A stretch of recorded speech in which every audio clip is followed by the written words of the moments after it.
If you'll be the last of our crown, as I take it you mean to be, come tell me the first token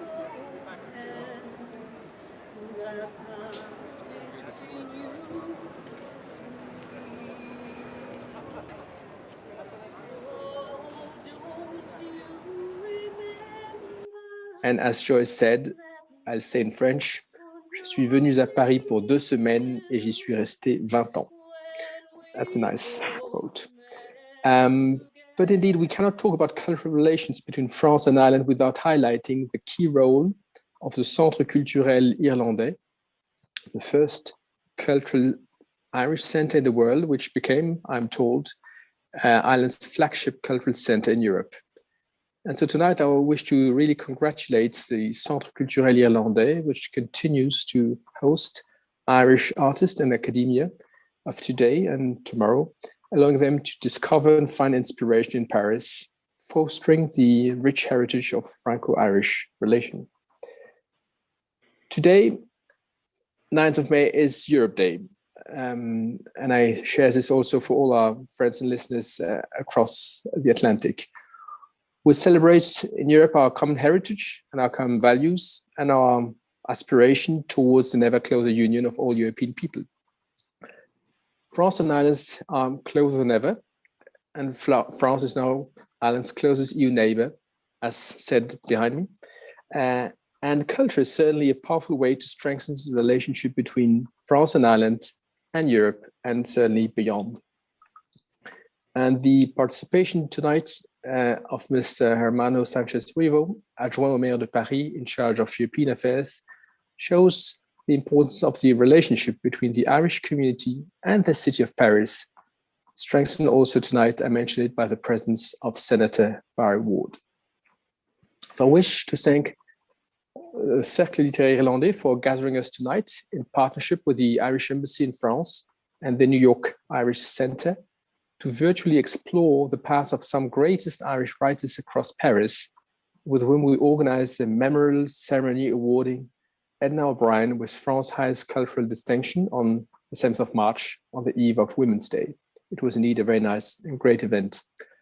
I look forward to the virtual promenade littéraire in the company of Julie McDonald and Declan Cavana. So vive la culture, vive l'amitié franco-irlandaise, et vive l'Europe. Back to you. Thank you. Thank you. Et encore merci pour cette amitié qu'on voit témoigner par ce message angélique en anglais derrière vous. Nous allons découvrir ensemble la promenade littéraire et du coup je vais passer la parole à Declan Cavana et Julie. Voilà les 2 stars de la soirée, the 2 stars of the evening. Sous les pavés. L'Irlande. Beneath the cobblestones of Paris. Ireland's literary heart still beats. Paris. The city of light. Who has not dreamt of Paris, the most beautiful city in the world? Who has not imagined living in an attic apartment on a 6th floor without a lift, but with a view over the rooftops of Paris? Who has not wandered the streets of Paris in their dreams at 3 a.m. in the morning, looking for inspiration for their love poem to the one they adore? The answer is simple, not everyone. But there's also another answer. A lot of Irish people have, and amongst them, a lot of writers. And that's why we're here with you this evening, to tell the story of some of these Irish women and men. Why were they drawn to this city of light, and who are they? How many can you identify from this wonderful painting by Paris-based artist Mia Funk? Mia is of Irish origin, amongst many other backgrounds, and her audience series won a Prix de Peinture from the Salon d'Automne and one of the series is in the Dublin Writers' Museum permanent collection. But now, allow us to share our own experiences with Paris and our reasons for moving here. An actress who had travelled all over the place, a native of Belfast, Northern Ireland, studied in Wales and then roles at the BBC, in the cinema, and in London's West End. Julie McDonald became a teacher and left for Romania, where she met a young Parisian coopérant who enchanted her and who brought her back to his hometown of Paris.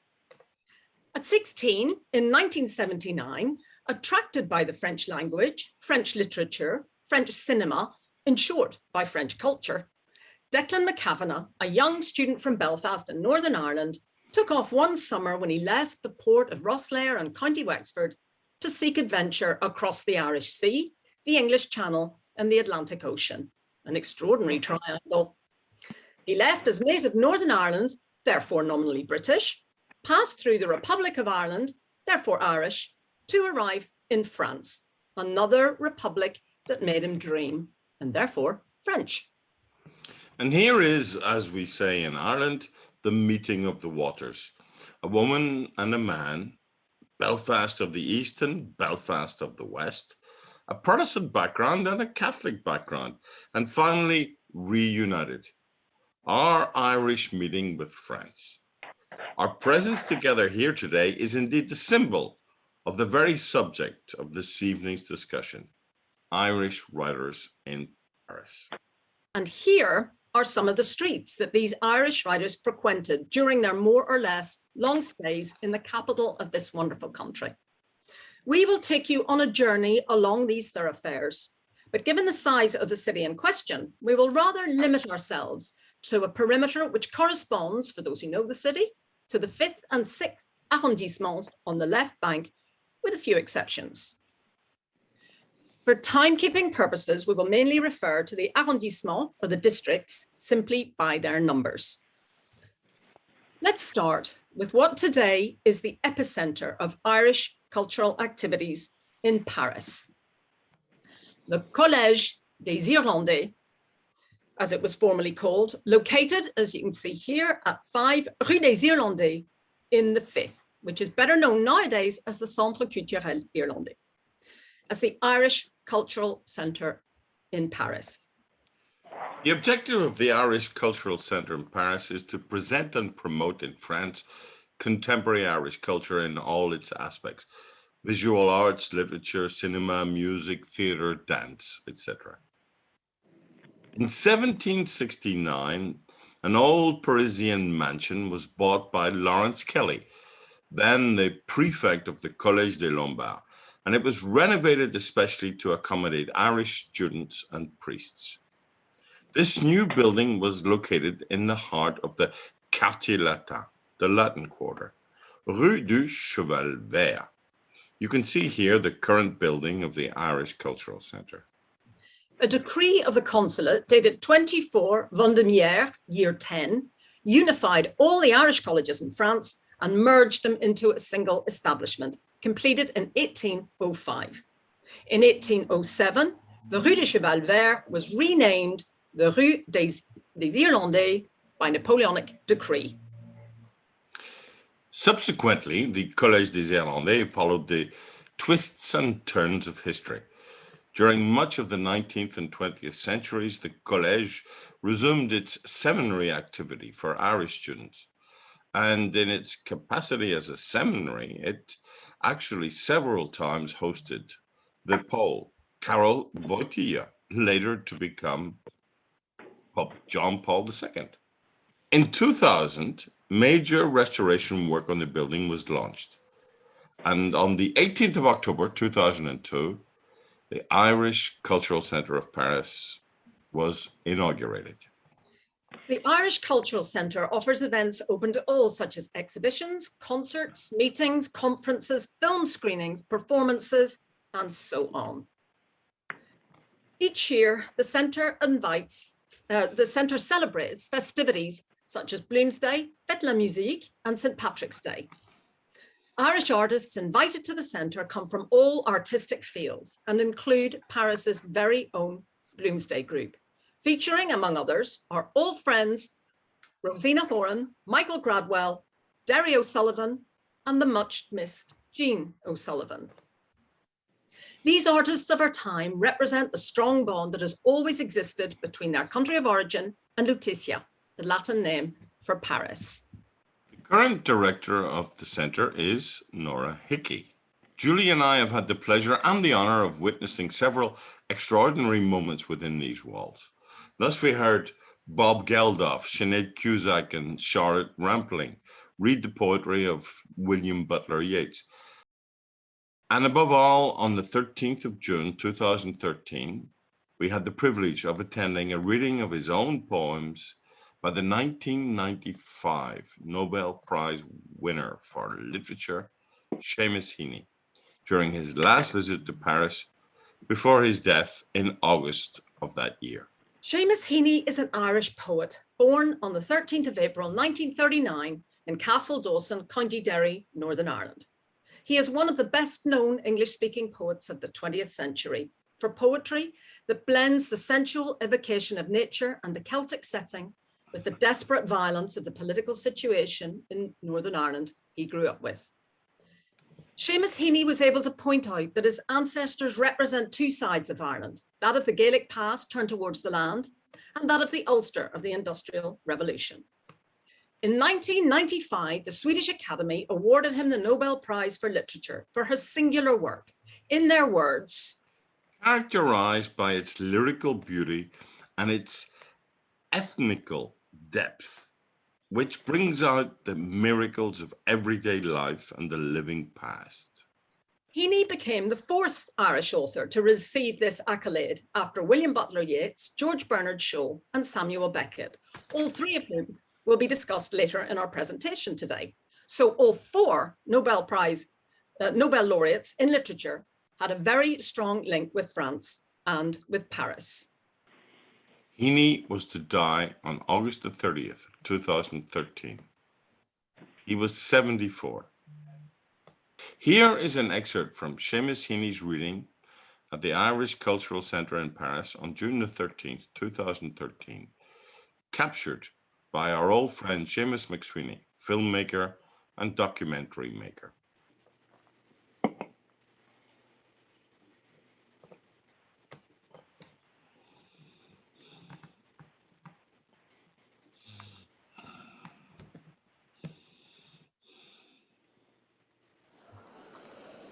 A poem called Digging, and I heard there's a record of W.B. Yeats reading the Lake Isle of Innisfree in late years, and he said, "If you know anything about my work, you'll know the Lake Isle of Innisfree." So I have to say the same. If you know anything about my work, you'll know this poem called Digging, Creton. Between my finger and my thumb, the squat pen rests, snug as a gun. Under my window, a clean rasping sound when the spade sinks into gravelly ground. My father digging. I look down till his straining rump among the flower beds bends low, comes up 20 years away, stooping in rhythm through potato drills, where he was digging. The coarse boat nestled on the lug. The shaft against the inside knee was levered firmly. He rooted out tall tops, buried the bright edge deep to scatter new potatoes that we picked, loving their cool hardness in our hands. My God, the old man could handle a spade, just like his old man. My grandfather cut more turf in a day than any other man on Toner's bog. Once I carried him milk in a bottle, corked sloppily with paper. He straightened up to drink it, then fell to right away, nicking and slicing neatly, heaving sods over his shoulder, going down and down for the good turf, digging. The cold smell of potato mould, the squelch and slap of soggy peat, the curt cuts of an edge through living roots awaken in my head. But I've no spade to follow men like them. Between my finger and my thumb, the squat pen rests. I'll dig with it.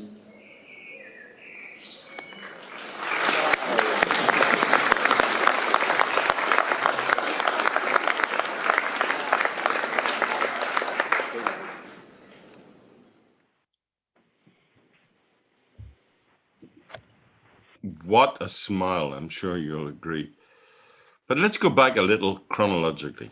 A few steps from the Irish Cultural Centre, still in the 5th, is the famous École Normale Supérieure at 45 Rue d'Ulm. It was here in 1928, at the age of 22, that another future Nobel Prize winner in literature, Samuel Beckett, settled down to begin his love and death story with Paris. We will come back to this at greater length a little later. Returning towards the Seine, passing once more in front of the Collège des Irlandais, and then the Panthéon, the burial place of the great women and men of the French Republic, we arrive at the Rue du Cardinal Lemoine. The Cardinal himself does not interest us much for our presentation, but one of the personalities who lived in this eponymous street will be at the very heart of our promenade this evening. James Augustine Aloysius Joyce. Perhaps not a Nobel laureate, but one of the greatest writers of world literature of the 20th century. Joyce, who was born in Dublin in 1882 and died in Zurich in 1941, was a bon vivant, good conversationalist, and like many of his compatriots, loved a crack. Perhaps Joyce is the Irish writer associated with Paris who sparks the most curiosity. George Orwell wrote, "When you read certain passages of Ulysses, you feel that Joyce's mind and your mind are one, that he knows all about you, although he has never heard your name, that there is a world outside of time and space in which he and you are together." Joyce had an unusual relationship with his home country, and his last visit to Ireland was in 1904. He never returned there, not even upon his father's death, and in his letters rarely had a good word to say for the place. But Joyce and Paris didn't always get along either. Like W.B. Yeats and J.M. Synge, he stayed at the Hôtel Corneille next to the Odeon Theatre in the 6th, when he first arrived in Paris on the 10th of December 1902 with a view to becoming a doctor. Fortunately, his ambitions changed. Joyce struggled to adapt to Parisian life. In a letter, fellow hotel resident J.M. Synge comments on Joyce's rather indolent and starving existence.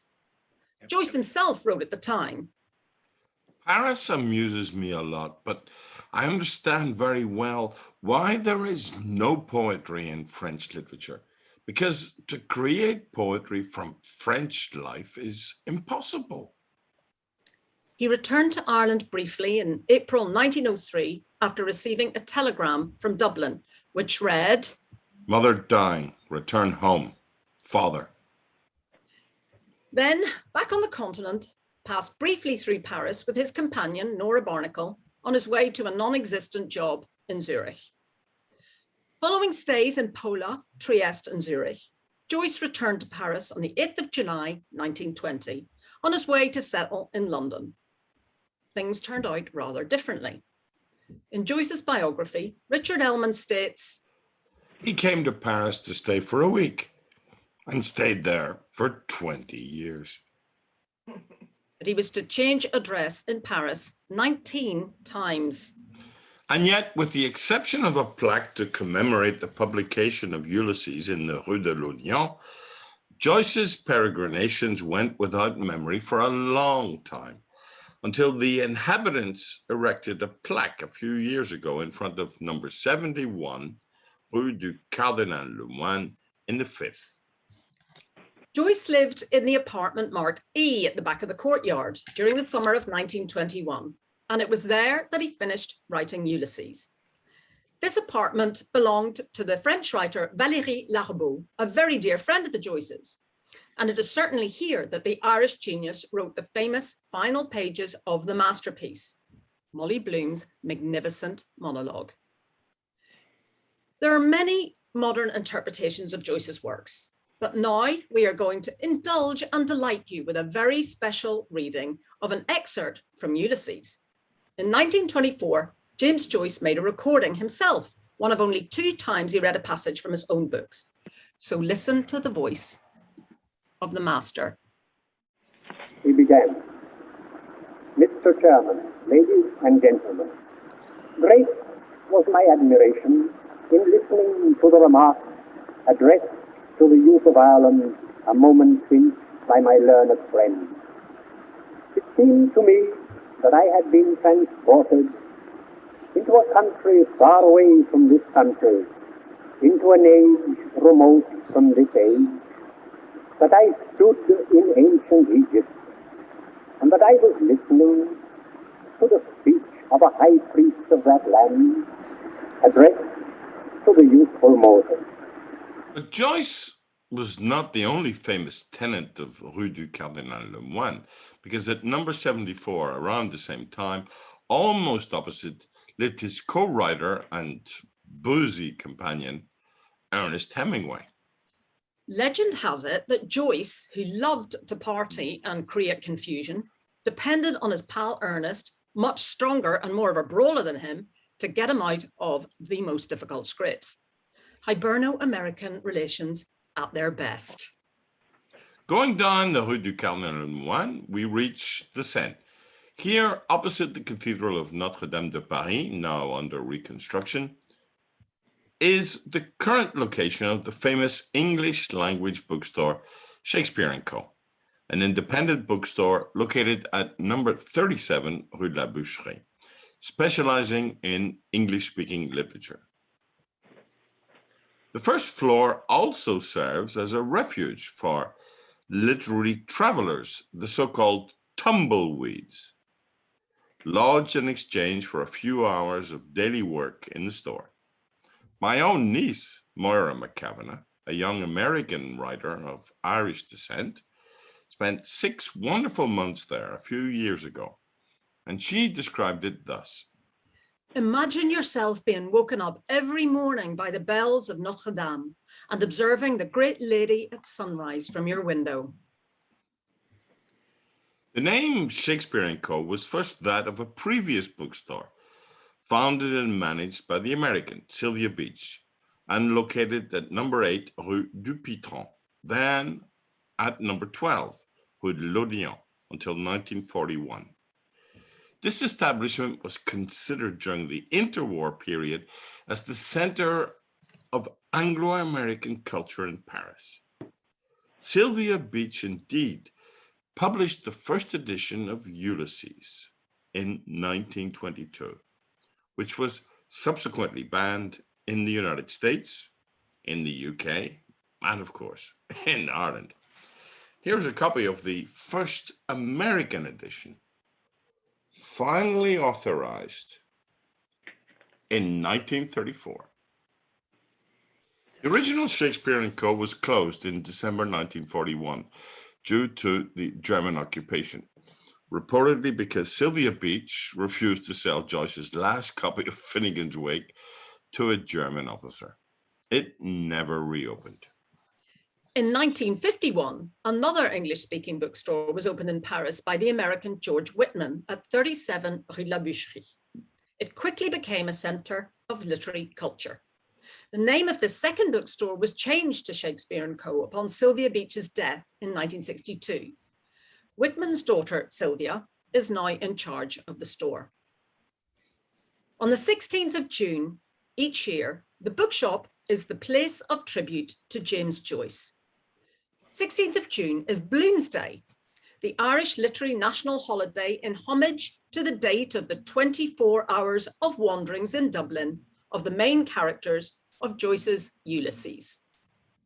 Here is a reading from the 16th of June 2019 in front of the store of the famous passage Anna Livia Pluribel from Joyce's last book, Finnegan's Wake, translated by the author himself into Italian and French. Translated by James Joyce into Italian and also into French. I'd like to dedicate this to Gino Sullivan, a very dear friend who left us 2 years ago, to Dario Sullivan, to Michael, to Rosena, who just sang, and also to Julie, the Paris Bloomsday Group. Anna Livia Plurabella. Well, tell me all about Anna Livia. I want to hear about Anna Livia. Raccontami di Anna Livia. Tutto sapere voglio di Anna Livia. Anna Livia, je veux tout savoir de Anna Livia. But you know Anna Livia? Yes, of course, we all know Anna Livia. Ah, conosci Anna Livia? Ma certo, altro che conosciamo tutte Anna Livia. Mais connais-tu Anna Livia? Bah oui, bien sûr, nous connaissons tous Anna Livia. Tell me all, tell me now. You'll die when you hear me. Dimmi tutto e presto presto. Roba le chiode, raccontami tutto. Dimmi tout. Dis-moi tout maintenant, c'est à mourir quand tu l'entendras. Well, you know, when the old chip went foot and did what he did, you know. Ma sai, quando il mascalzone andò in rovina e faccio quel che fa. Non, tu sais, lorsque le vieux il craque, il fit ce qu'il a fait. Yes, I know, go on. Wash your quilt and don't be dabbling. Non sai, lo so appresso. Lava pulito, non sbrodolare. Oui, je sais, continue. Lave tranquillement et n'éclabousse pas. Partout. Tuck up your sleeves and loosen your talk tapes. Rimbocchia manice e sciogli lingua in bocca. Enlève tes manches et mets ton disque en route. And don't butt me when you bend ces mighty piedi. Lorsque tu te baisses. Or whatever it was they tried into to me in the fiendish park. In the fiendish park, o cosa me feci? Vi fronte utrofono e quell'infelici di porco nastro. O quoi que ce fut qu'on essaya de découvrir qu'il est bien pu faire à fiendish park. He's an awful old rappy. Look at the shirt of him. Look at the dirt of him. Ivo, quel lugero malandrone, ci sono amici di camiciaccia. Il a une vieille réputation. Regarde sa chemise. Regarde-moi cette saleté. And here we see the store's original location on the Rue du Pitron with James Joyce and Sylvia Beach in the lobby. And nearby is the location of the shop at 12 Rue l'Odéon, where Sylvia Beach would finally publish Ulysses in 1922. She kindly allowed Joyce to use the shop as an office, and he humorously nicknamed it Stratford-on-Odéon. The James Joyce Society of Sweden and Finland erected a plaque at number 12 Rue l'Odéon in the late 1990s. And we ourselves would like to honor James Joyce with a musical tribute performed by our own dear friend and fellow member of the Paris Bloomsday Group, Rosena Horan, joining us from County Leitrim in Ireland, just on the Sligo border. The Lass of Aughrim in all its beauty, the song most representative of Joyce, and the centerpiece of one of the most important short stories of 20th century literature, The Dead. If you be the lass of Aughrim, as I take it you mean to be, come tell me the first token that passed between you and me. Oh, don't you remember that night on Yonlin Hill when we both met together, which I'm sorry now to tell. Oh, the rain falls on my heavy locks, and the dew, it wets my skin. My babe lies cold within my arms, but none will let me in. Oh, don't you remember that night on yon lean hill, when we swapped rings of each other's hands, sorely against my will? Yours was of the beaten gold, mine was but black tin. Yours cost o'er 20 gold, mine but the pin. Oh, the rain falls on my heavy locks, and the dew, it wets my skin. My babe lies cold within my arms, but none will let me in. My babe lies cold within my arms, but none will let me in.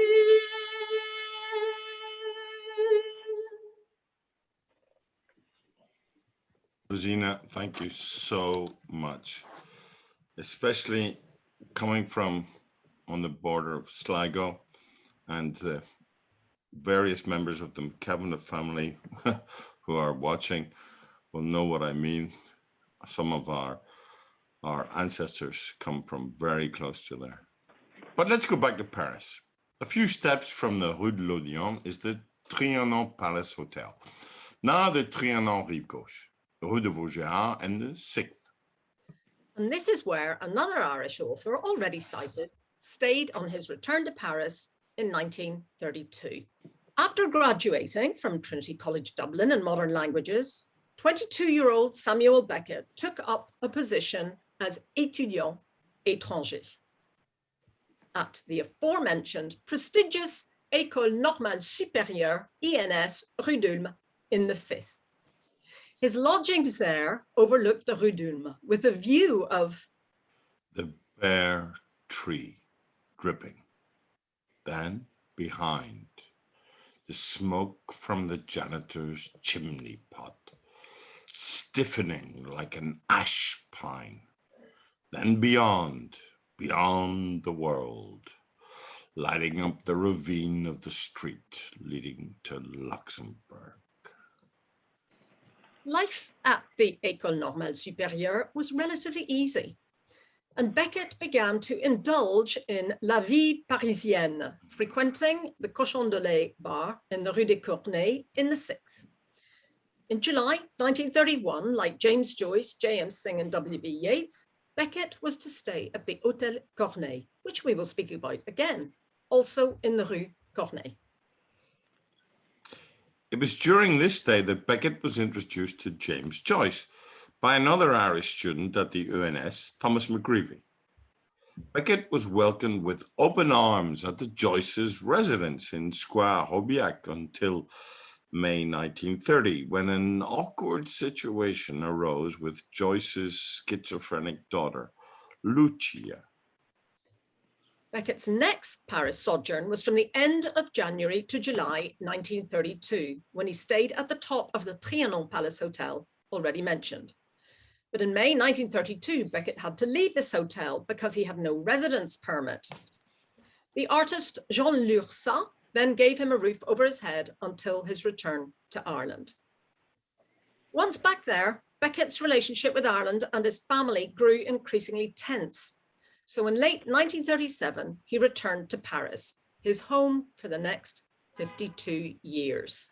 Nothing changes the relief of being back here. It's like getting out of jail in April. Like many Irish artists before him, such as the painter Paul Henry, Beckett briefly lived in the Rue de la Grande Chaumière in the 6th. But he quickly crossed the street from number 12 to rent a room in the Hôtel Libéria at number 9, today called Hôtel à la Villa des Artistes. Beckett had a brush with death in early 1938 when a pimp knifed him as he was walking down Avenue d'Orléans, now Avenue Général Leclerc in the 14th. A little wink to my bro. His mentor, James Joyce, stepped in and found him a private room at the nearby Bruxelles Hospital. This misadventure turned out to be something of a blessing in disguise, as he received a visit there from an old acquaintance and former tennis partner of over a decade previously, a certain Suzanne Deschevaux-Duménil. 6 years his senior, Suzanne would become Beckett's constant companion until his death. In April 1938, financial constraints prompted Beckett's move from the Hôtel Libéria to a studio on the attic floor of number 6 Rue des Favorites in the 15th. It was in this tiny love nest in August 1942 that Beckett and Suzanne learned that the Gestapo was aware of the resistance activities they were involved in. They escaped in the nick of time and laid low in the south of France, where the seeds of En attendant Godot were planted. In January 1945, they returned to their studio, which had somehow escaped looting. Beckett had come into some money when his mother died, and in 1953 used it to buy land and build a small house of Spartan simplicity, in the words of Beckett's biographer, James Knowlson, in the commune of Ussy-sur-Marne, east of Paris. This would become his regular country retreat until his last years. Suzanne visited the house in Ussy rarely, leaving Beckett alone with the snow and the crows and the exercise book that opens like a door and lets me descend into the now friendly darkness. Beckett's relationship with Suzanne was what might be described as open. Beckett's string of affairs did not prevent them living together and eventually marrying in 1961. By this stage, they had moved into a new 7th floor apartment at 38 Boulevard Saint-Jacques in the 14th in October 1960. Not only did they have a bedroom each in this flat, there were also 2 separate entrances. Beckett's various guests were able to visit discreetly without disturbing Suzanne. Beckett's Paris routine in the 1960s involved playing billiards at the Trois Mousquetaires on Avenue du Maine and drinking with pals, including fellow Irish writers Peter Lennon and John Montague at the Falstaff on the Rue du Montparnasse, both in the 14th, and at the nearby Rosebud on the Rue de l'Ombre. But then also at the Closerie des Lilas on the Boulevard du Montparnasse in the 6th. However, by the end of the 1970s, he had become a regular at the less glamorous but more local Petit Café PLM at the Hôtel Saint-Jacques on Boulevard Saint-Jacques. From 1988, Beckett's last months were spent at the Tiers-Temps retirement home at 26 Rue Rémy du Moncel in the 14th. Suzanne died in July 1989. Beckett followed her in December of the same year. Samuel Beckett is buried in the Montparnasse Cemetery, surrounded by other literary figures. We can imagine that ghostly conversations must be quite lively there. Samuel Beckett, Nobel Prize for Literature, 1969, is probably the only author who has ever written his work 4 times, in English, in French, and then translated back into each language. This bilingualism is the perfect example of the bridges between Ireland and France. Beckett has deeply shaken the foundations of all the genre he has embraced. His plays are for the stage, for the radio, for television. Some are wordless. One has a mouth as a character, the other a breath, another a piece of music. His stories can be without punctuation, without paragraphs, without characterized characters. Characters who speak, who interact, characters who have lost their speech and even their memory. His work fascinates philosophers and intrigues psychoanalysts throughout the world, and he has inspired countless artists, painters, and musicians. But perhaps it is in France that he is best understood. His most famous play, first produced in his beloved Paris, is En attendant Godot, Waiting for Godot in his translation, a masterpiece of the theatre of the absurd. His work is austere and minimalist, which is generally interpreted as the expression of a deep pessimism about the human condition. But it can be very funny. Humor is omnipresent in the author's work. Here is rare footage from 1987 of Beckett talking about his work. The sound quality could be described as minimalist, but thus surely in keeping with the author's work. It's much more of a television play than a theatre play. It's very powerful on television. But you originally wrote it for the theatre. Yes, and you thought the actual characters go enter and leave, with all the problems of makeup and costume and so on. And we went with this text to Stuttgart. I had modified it. But the work in Stuttgart insisted in getting rid of every superstition. More and more. We really got it down to the bare bones of. In 2016, the first Samuel Beckett International Festival took place in Paris with a very eclectic program of events, readings, plays, lectures, and a large chess game that was exhibited in his beloved Luxembourg Gardens. Julie and I had the privilege of being part of the organizing committee and of reading at this extraordinary gathering. Let's go back again, in time and in place. John Millington Synge was a major writer of the Irish literary Renaissance and author of classics such as The Playboy of the Western World, Riders to the Sea, and In the Shadow of the Glen, still oft-performed on the Parisian stage. He visited Paris regularly from January 1895 until 1903. It can be said that his intellectual training owes a lot to the courses he took there at the Sorbonne, but also to the friends he made there. He wrote articles for the Irish Times on events in France. He first stayed at the Hôtel Corneille, the home of many Irish writers, where he subsequently met W.B. Yeats and James Joyce. He would spend many of his evenings at the famous Théâtre de l'Odéon across the street and his days at the Bibliothèque Nationale. He later lived at 2 Rue Léopold Robert, near Montparnasse, and then at 90 Rue d'Assas in the 6th, his last home in Paris. Synge attended the first meeting of the Irish Association in Paris, founded by Maud Gonne, a passionate activist for the independence of Ireland, and by W.B. Yeats, the upcoming Irish poet. But he was critical of what he felt were Gonne's biased views. After the success of his plays in Ireland, his new life as a playwright, but especially because of illness, he was unfortunately never able to return to Paris, although he had dreamt of staying there regularly to participate in the various literary and artistic movements. In 2010, the Irish Cultural Centre of Paris reunited Synge with the city he so loved, whilst revealing his talent as a photographer. Decades later, another soon-to-be acclaimed Irish playwright, Brendan Behan, was planning to leave Dublin to change his life and become a writer. Because of his conviction for crimes as an IRA sympathizer, he could not go to England on pain of imprisonment, but he found refuge in Paris from August 1948.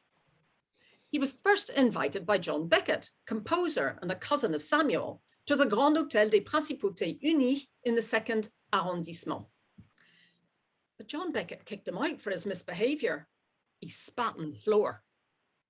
He moved and became a regular at Harry's bar, next to the Opéra Garnier.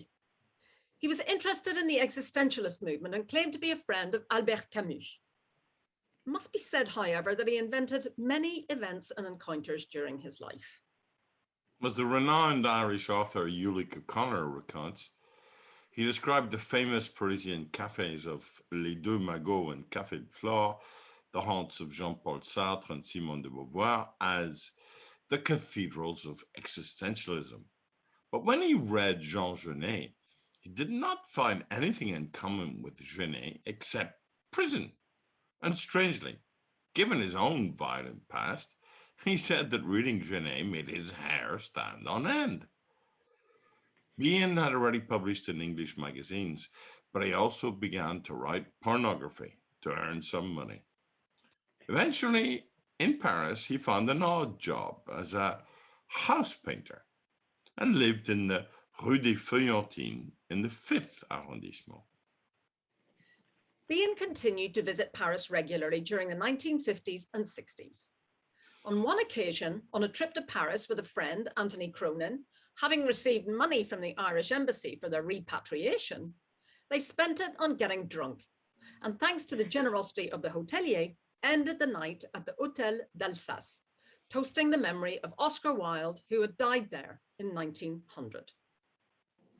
In 1959 came the triumph of Bihan's play The Hostage, L'Otage, at the Sarah Bernard Theatre in Paris. With 10 curtain calls and a 10-minute standing ovation, he was acclaimed by the tout Paris. Mr. Bihan, first of all, I must congratulate you on the rapturous reception that your play, The Hostage, has had in Paris.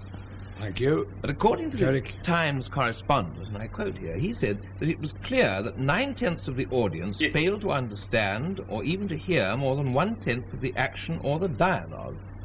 Do you think this is a fair assessment? Well, I refuse to believe that I didn't hear it, because the actors spoke out loud and they speak well, and they are very skillful actors and they're very skillfully produced, and they speak excellent English. They do not speak BBC English.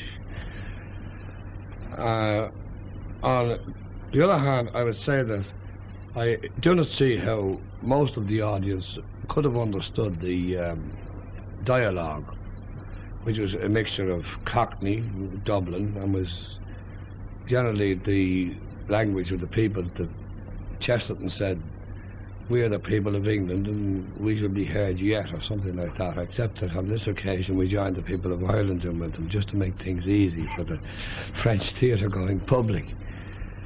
But they gave it a tremendous reception. You don't think that it was you, perhaps, that they appreciated very much, rather more than the play? No, they didn't see me, they didn't know it. I don't see how they could have known of my existence, except they'd read Interpol reports or something from Scotland Yard or something. But you did in fact work for several years in Paris, Mr. Bihan, did you not, as a house painter? Well, I was a painter, but not for several years. I was never a house painter for several years anywhere. For some time? I regard house painting, I regard the whole building trade as a dangerous and hazardous occupation. I mean, I would walk across Niagara Falls rather than be a house painter again. I would take the risk of several sort of hazardous occupations. I mean, you could fall off things. But nonetheless, you did work as a house painter in Paris. Yes, we are. Did you find Did you find the French as appreciative as a people then? Yes, I like the French and I love the French. But let's return now to the Hotel Corneille, 5 Rue Corneille in the 6th arrondissement. Sadly destroyed during World War II by a German shell, this hotel is to some extent the epicenter of our Irish writers' stroll through the streets of Paris, as this is where some of our most important protagonists stayed on several occasions and at different times, including W.B. Yeats, Nobel Prize winner for literature in 1924. William Butler Yeats was born in Dublin in 1865 and died on the French Riviera in 1939. He made numerous visits to France, and as French critic Patrick Raffoidi puts it, Yeats had a good sense of observation, but he was not interested in cities. He does not see anything. Yeats wants to see things through them. That Yeats's head was often in the clouds is well documented, right from his very first day in Paris in February 1894. He described his meeting with the poet Paul Verlaine, quote, in his small room at the top of a building in the Rue Saint-Jacques, unquote. In fact, Verlaine lived in the Rue Descartes in the Fifth. On a later visit to the capital, he wrote to his friend J.M. Synge, confessing that the name of the man he was to speak to that evening and the number of his house had quite slipped his mind. Yeats' first real cultural experience in Paris during that first visit in 1894 was to be formative and had a profound influence on his work. He attended the opening of the symbolist play Axel by Auguste Villiers de l'Île d'Adam at the Théâtre de la Gaîté, Rue de la Gaîté, in the 14th. Isidore Ryan, in his 2011 book, Irish Paris, paints a vivid picture of Yeats' return to Paris at the beginning of December 1896, this time to that most emblematic place of Irish Paris, the aforementioned Hôtel Corneille. Characteristically, Yeats couldn't remember why the hell he had taken a room there, because he thought it was too expensive. He also didn't remember who had introduced him to the poor Irishman at the top of the house, who turned out to be John Millington Synge. Yeats and Synge became friends, but Yeats quickly moved from the Hôtel Corneille. I boarded there for £1 a week. I was used to cooking my own breakfast and dining in an anarchist restaurant on Boulevard Saint-Jacques for a bit more than a shilling. By January 1897, Yeats was staying at the Grand Hôtel de la Haute-Loire at 203 Boulevard Raspail in the 14th. In the same year, he was invited to the opening of Alfred Jarry's Ubu Roi at the Théâtre de l'Œuvre in Rue Ballue in the 9th. Critic John Kelly writes, Ubu Roi was to have a cathartic effect on Yeats's thinking. On New Year's Day, 1897, Synge accompanied Maud Gonne and Yeats to the inaugural meeting of the Irish Association in the nearby Rue des Martyrs, and they vehemently defended her against accusations of being a British spy. Yeats's next trip to the French capital was in early 1899. He stayed at the Grand Hôtel de la Haute-Loire, where he met Belfast painter Paul Henry. Despite this fortuitous encounter, it was a miserable visit. Maud Gonne turned him down, refusing to become his wife. On the 9th of February, Yeats wrote to Lady Gregory, close confidant and co-founder of the Abbey Theatre in Dublin, that I had a dark and depressing time here and had a surprisingly violent cold that kept me in bed without eating. Yeats' attraction for Maud Gonne had not dimmed, and he would not be discouraged. 9 years later, in June 1908, we find him staying in the Hôtel Gavarnie, a mere stone's throw from Maud Gonne's Plessis home in the 16th. His years of faithful pursuit were briefly rewarded, but to no avail. Nonetheless, Paris still had much to offer. During this trip, Yeats discovered the work of Ingres, David, and Gustave Moreau. Professor John Kelly writes that these were to constitute the last of 3 fundamental points in his journey from late Romanticism to early modernism. Yeats returned to Paris for a month in December 1908, and then again in 1911 with Lady Gregory. He passed through Paris several times after World War I, often on his way to the south of France. By this point, mud had gone, so the City of Light did not hold quite the same sway. As luck would have it, we still have an archive recording of Yeats reading one of his most famous poems, already quoted by Séamas McSwiney at the start of our presentation. I will arise and go now and go to Innisfree, and a small cabin build there of clay and wattles made. 19 rows will I have there, a hive for the honey bee, and live alone in the bee-loud glade. And I shall have some peace there, for peace comes dropping slow, dropping from the vales of the morning to where the cricket sings. There midnight's all a glimmer, and noon a purple glow, and evening full of linnet's wings. I will arise and go now, for always night and day I hear lake water lapping with low sounds by the shore, while I stand on the roadway or on the pavements grey.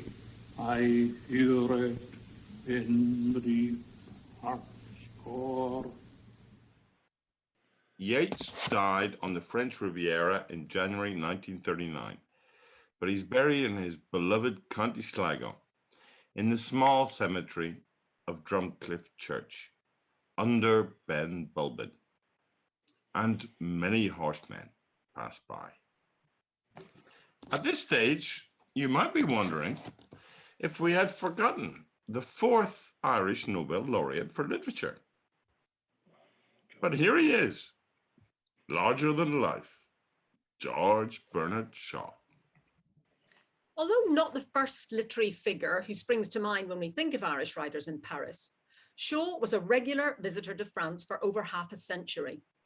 He insisted that these trips were simply holiday, where he travelled incognito, a break from his busy London life as a famous playwright, political activist, and literary critic.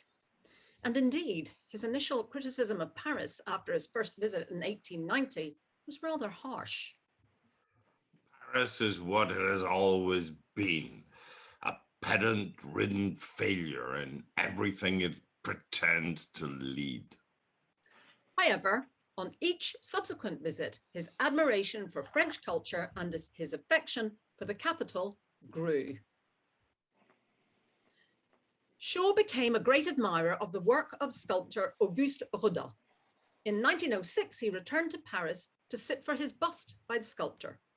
He considered Rodin to be the greatest sculptor of the age, describing his mastery thus. The busts are of real men, not of the reputations of celebrated persons. Look at my bust, and you will not find it a bit like the brilliant fiction which is GBS or Bernard Shaw, but it is most frightfully like me. It is really what is there, not what you think is there. Rodin's hand worked not as a sculptor's hand works, but as the life force works.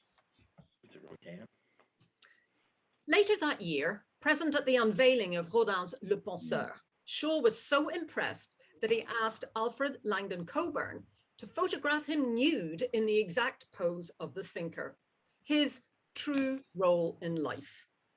The photograph was exhibited in London to great acclaim and is a testament to Shaw's love of French art. Final proof that George Bernard Shaw deserves his place in our talk. The Rue Georges Bernard Shaw is a stone's throw from Rodin's old Paris home, now the Rodin Museum, and reflects the deep attachment of the Irishman to Paris. But now, as our talk continues, we can practically hear your tut-tuts. And yes, we confess our presentation is rather masculine. Of course, Irish literature does not lack feminine voices, but unfortunately, few of these women have made Paris their home. That said, there is one very important exception. Hannah Lynch was born in Dublin in 1859 She grew up in a literary and political environment, exposed to ideas and characters which feature in her work as a novelist and writer for journals. She wrote extensively, producing short stories, satirical sketches, fiction, travel writing, translations, and literary criticism. She became a committed feminist, and this, combined with her description of herself as a vagabond and a wanderer, led her to leave the stifling atmosphere of late 19th century Ireland, to travel the length and breadth of Europe, and finally, like so many before and since, to settle in Paris. Still running over the remarkable people in Paris of whose intimate life I know something, I think of Miss Hannah Lynch, who is said to be the most gifted woman Ireland ever produced. This striking portrait, published in 1902 in Harper's Bazaar, continues with a list of her literary achievements.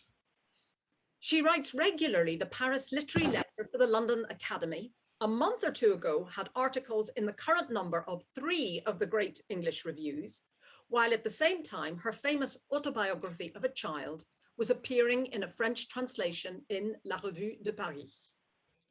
Lynch was an active and vocal person in Irish politics, but also in French politics, where, as a member of the short-lived Nationalist Ladies' Land League, she was not afraid to address the female experience. She considered with indignation and dismay that women were victims of oppression in France, as in Ireland. She also condemned the anti-Semitism and the nationalism inherent in the Dreyfus case. And she wrote furiously of the overt imperialism of the 1900 Paris exhibition. Women's voices are increasingly being heard, and we hope our mention of Hannah Lynch today will inspire you to help us rediscover such a fascinating character. We trust that many of the wonderful Irish women writers here present will join us on our next Paris literary pilgrimage. They will get their voices out there, share their love of their spiritual home, and also share with us why the City of Light is their muse. Hannah Lynch died in Paris in 1904. Near the start of their careers, Lynch's contemporary, the Irish poet and novelist Catherine Tynan, remembered Lady Wilde introducing Lynch to her son, Oscar, as a young Irish genius. Wilde's wry reply was, "Are not young Irish geniuses as plentiful as blackberries?" And speak of the devil. This leads us to our penultimate Irish writer who lived and who in his case died in Paris. He is perhaps in the popular imagination the most famous of the Irish writers to be associated with France's capital.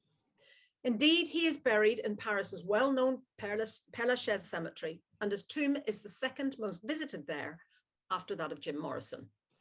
In many ways, he symbolizes the very epitome of the literary relations between France and Ireland, for as he said himself, "I am French by sympathy, I am Irish by race, and the English have condemned me to speak the language of Shakespeare." Oscar Fingal O'Flaherty Wilde paid his first visit to Paris in the summer of 1874, whilst on holiday with his mother, the aforementioned Lady Wilde. They stayed at the Hôtel du Quai Voltaire. In subsequent years, Wilde was to return to the city for business, pleasure, and art, and it was here in Paris at the Théâtre de la Comédie Parisienne, today Théâtre de l'Athénée, that Salomé, his only play written in French, was first performed in 1896 with the famous actress Sarah Bernard in the title role. That same year, Wilde was prosecuted in Great Britain for gross indecency and was sentenced to hard labor in Reading jail. Wilde, after his release, went into exile in the country he esteemed the most for its fraternity, its equality, and for its freedom. France. He died there in 1900 in Paris, a poor and broken man. His final place of residence was the Hôtel d'Alsace, Rue d'Alsace, today simply called L'Hôtel, where he passed away in November of that year. The owner had taken pity upon the great genius and waived his rent, granting him free accommodation. Wilde was originally buried in the communal grave at Bagneux, to the south of Paris. But with the generous support of a rich admirer, his remains were moved to a more fitting resting place in Père Lachaise Cemetery, and are marked by the evocative sphinx-like monument sculpted by Jacob Epstein, seen here with the author's grandson, Merlin Holland. In 2016, the Petit Palais hosted France's first major exhibition devoted entirely to Wilde. Curated by the aforementioned Merlin Holland, the exhibition brought together manuscript extracts, photographs, caricatures, and letters. The exhibition, entitled Oscar Wilde, L'Impertinent Absolu, was a beautiful homage by Paris to one of its favorite foreign sons, and proved the ever-enduring literary connection between our two countries. Julie and I made a deliberate choice at the beginning of our research into this theme to only deal with non-living Irish writers and thereby avoid any conflict of interest or jealousy concerning the numerous contemporary artists who have lived or indeed still live in the City of Light. However, we decided to make one notable exception to that rule for an exceptional woman, an exceptional writer, and an exceptional ambassador of Irish talent, both within Ireland and outside of Ireland. In March of this year, 2021, the Cercle Littéraire Irlandais annual event, celebrating women with words, focused on the acclaimed Irish novelist Edna O'Brien's life and works. The French government chose this event to bestow on her France's highest cultural award. This recognition of the importance of Edna O'Brien's life work by France is but another chapter in the continuing story of the literary links between our two countries, which today we have celebrated.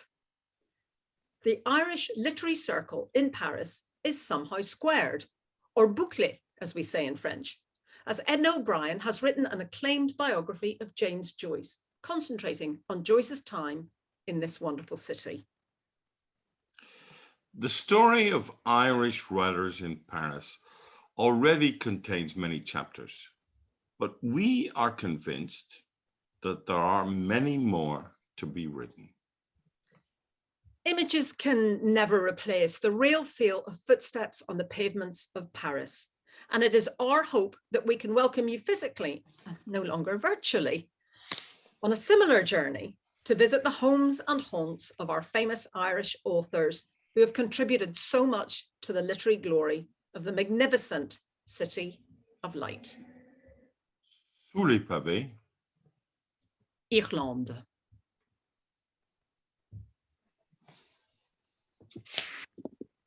As I'm reading in the chat, absolutely magnificent, Declan and Julie, and I'm sure many more messages are rolling in through the chat to celebrate that outstanding achievement on behalf of our collective community, and building those links between Ireland, France, and particularly the city of Paris. Yes, there's Barry Ward. I'd like to just check if we can hear you okay, you're Barry, and maybe. Thanks, Desmond. Brilliant. And on Spotlight. Thanks very much, Desmond.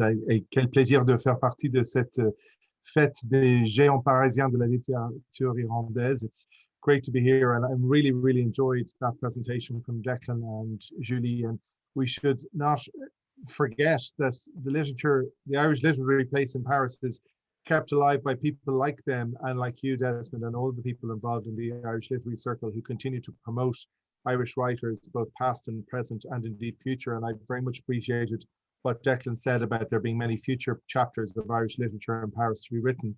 I had the pleasure probably too many years ago to spend some time in Paris as a student. And I can attest to the effect that it has had on me as a young man. I know that I really did change an awful lot of my attitudes in terms of my appreciation of art, in terms of my attitudes to society and politics. They were very much formed by the time that I spent in Paris, and it has that effect on people, particularly Irish people. And the historical connection, the literary connection is always there. The last time I had the pleasure of speaking with this group, I spoke about Daniel O'Connell and a funeral oration for him in Notre Dame.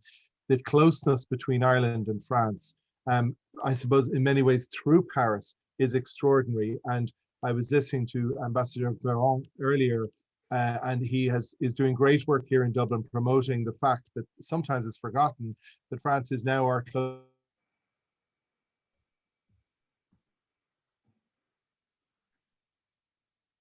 neighbor, and anybody who walks past the French embassy in English, French and Irish as well, to remind us of the closeness of France, the historical connection and the ongoing connection.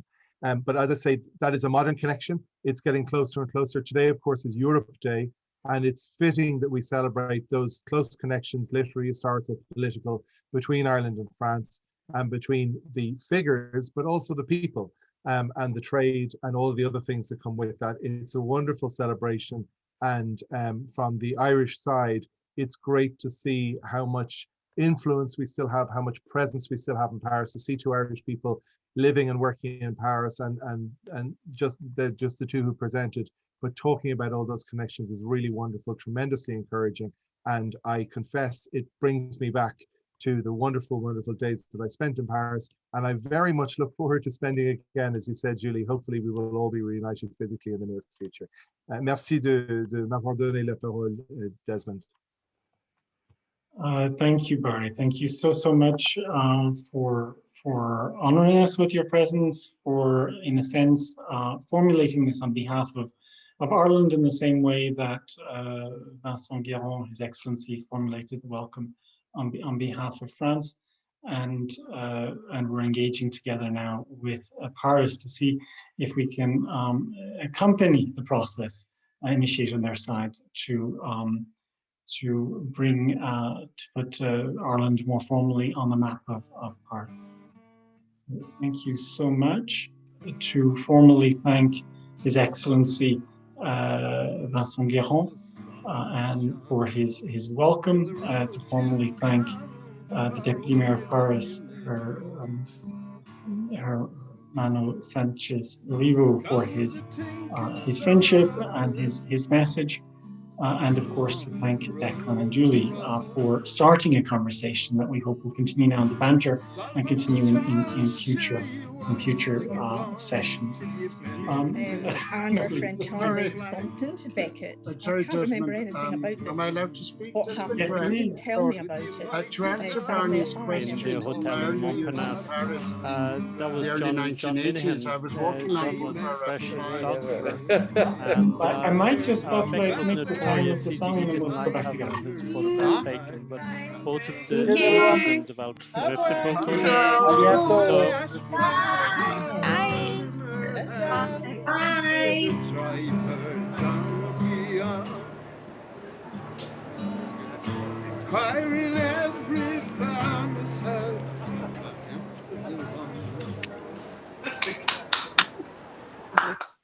There you go.